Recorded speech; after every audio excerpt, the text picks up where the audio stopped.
Focus to news coming in from Telangana.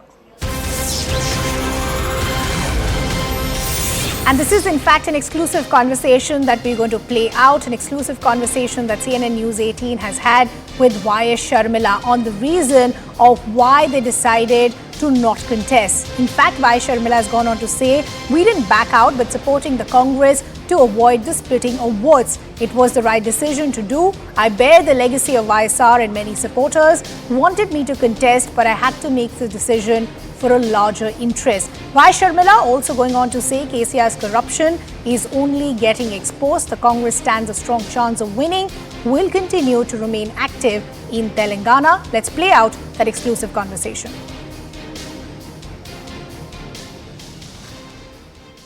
Why this decision of backing the Congress?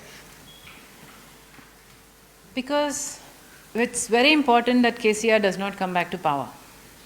KCR has not fulfilled any of the promises he made to the people of Telangana, be it loan waiver to the farmers, be it interest-free loans to the women, be it a job per household, be it the double-bedroom homes, be it the unemployment stipend, be it the Dalit Bandhu, the 10 lakhs that he said he'd give to the Dalit families, be it the 12% reservation for the Muslims.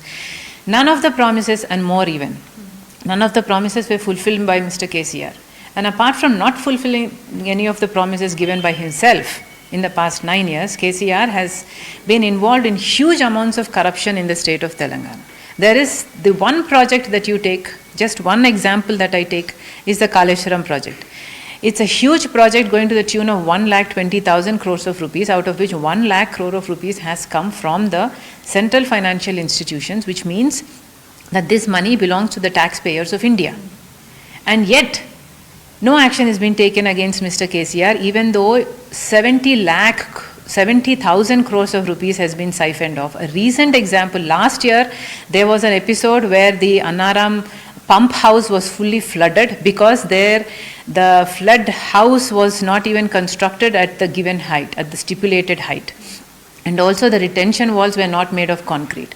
And this year we have seen very recently that the Medigadda barrage belonging to the Kaleshwaram project is in cracks now and is at the verge of collapse. The National Dam Safety Authority themselves have come here and have claimed that there is flaw in execution, in planning, and even in designing the project and in operations of the project. So when so many people are saying that there are so many flaws in the project, and when it's evident that this project is a fiasco, why isn't any action being taken against Mr. KCR is my question. Why isn't there no CBI inquiry? Why isn't there no CAG inquiry? Why isn't anything being done against Mr. KCR?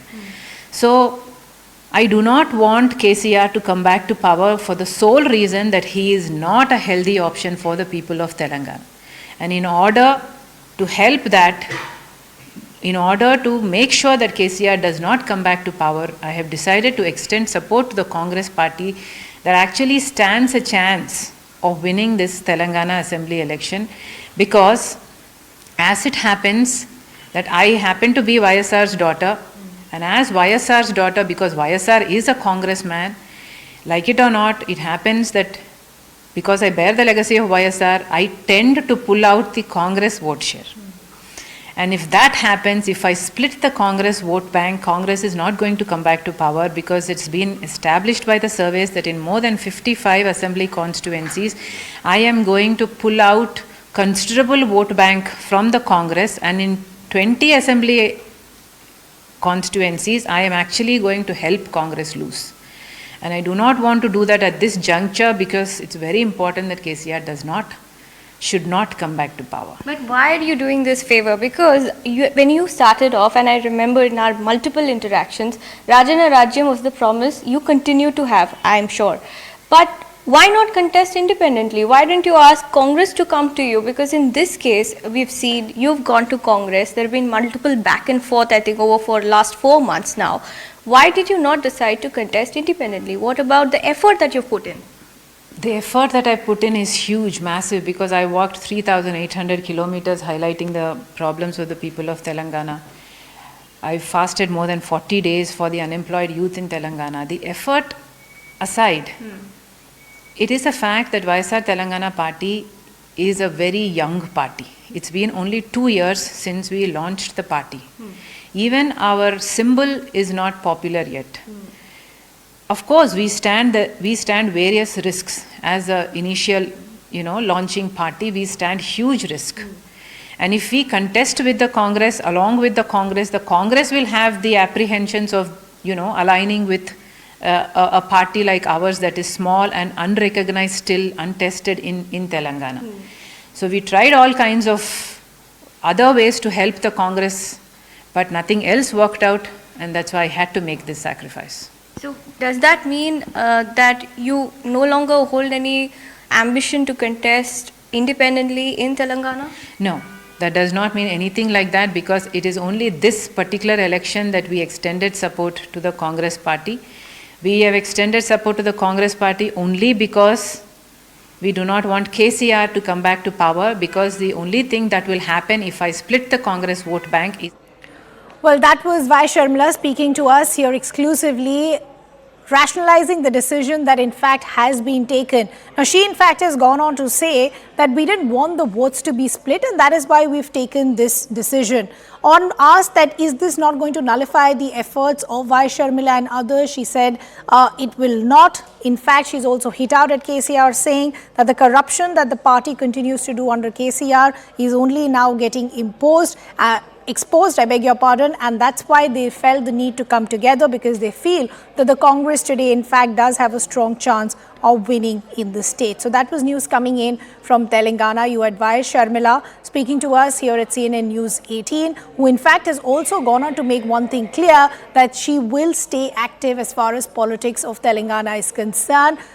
Yes, they've taken a decision keeping in view the upcoming elections, where they've wanted that they didn't want the votes to get split, and that is why they went to the Congress. But as far as her own efforts are concerned, she's also made it clear that she will remain active in politics. Let's also now bring in our colleague Swastika, who in fact brought us this exclusive conversation. Swastika, it's interesting. Couple of things that you asked her. You asked her that is this not going to nullify your own efforts? Why did you go to the Congress? The Congress didn't come to you. You could have gone independent. And all of these are valid, because a lot in politics depends on the optics of it, or which political party, even if it's a coalition or alliance, actually has the more or the bigger bargaining chip. What was your sense that you got when you spoke to YS Sharmila, and the rationale that has led to this decision? Well, the bigger question is what next for YS Sharmila, because she started off with a really big impact, in the sense she's been, remember, hogging the headlines for being stopped by the police, and then various Padayatra. She's done Padayatra to the tune of 3,800 kilometers, which in itself is a record. And when I asked her, why did you decide to reach out to the Congress in the first place when you could have contested independently? Without giving a concrete answer, she said that this was a larger interest to do, and something that even the party karyakartas in the end supported me, because right now, even though we have been on the ground for nearly 2 years, we have not been able to make the kind of impact that we had anticipated. Second big reason is the Congress, remember, had put her on hold, because multiple times she'd gone to Delhi. She has been also having conversations since the last 4 months with the Congress to get a clarity on whether they would like her to merge her party and take her into the party's fold. But the state unit, particularly, the question that she did not answer, had vehemently opposed. And by state unit, I mean Revanth Reddy, Telangana Congress president, who said Sharmila is a figure from Andhra Pradesh and will not hold any relevance. It will only in turn give ammunition to a KCR. Swastika, I apologize for interrupting. Swastika getting us that exclusive conversation, but we do have